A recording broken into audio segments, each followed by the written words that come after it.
Mystery of the Triangles, 5 years and up.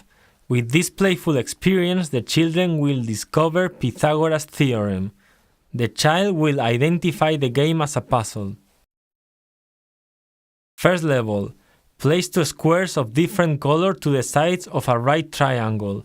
The facilitator is squaring the side of the triangle, but this must not be mentioned to the child. Tell the children, this is a triangle that has on one side a blue square and onto the other side a red square.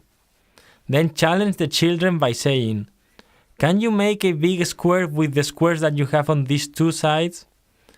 Insist that the children use their geometric intuition by telling them, do not do it, just look at it and tell me if this is possible at all.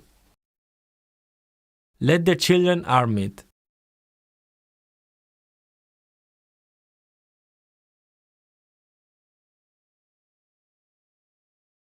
Stimulate the thought of the children by asking, do you have any pieces left? Do you need any more pieces? Will all the triangles be magic? How can we verify it? Leave the challenge to the children. Second level, 5 years and up. In this level, the children will verify their intuition using a scalene triangle, where the red square will still be the same,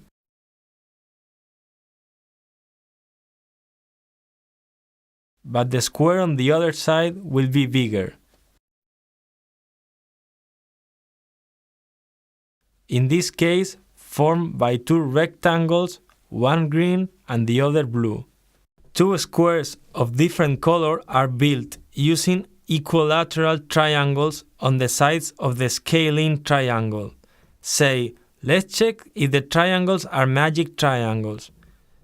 Using the elements we have, we cannot build the square of the hypotenuse, so we need to search for different triangles to form the square. We'll need 4 scalene triangles.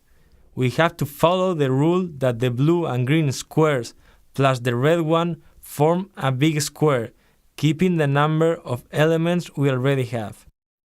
Then the child proceeds to do the substitution of parallelograms. Point this out. If the triangles are magic triangles, the squares on both sides will form the square on the longest side.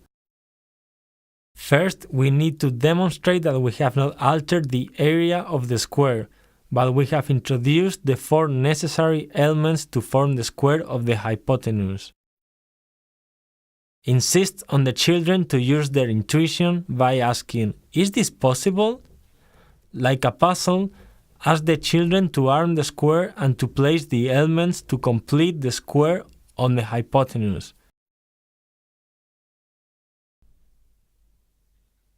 The final result is a square formed by the sum of their sides.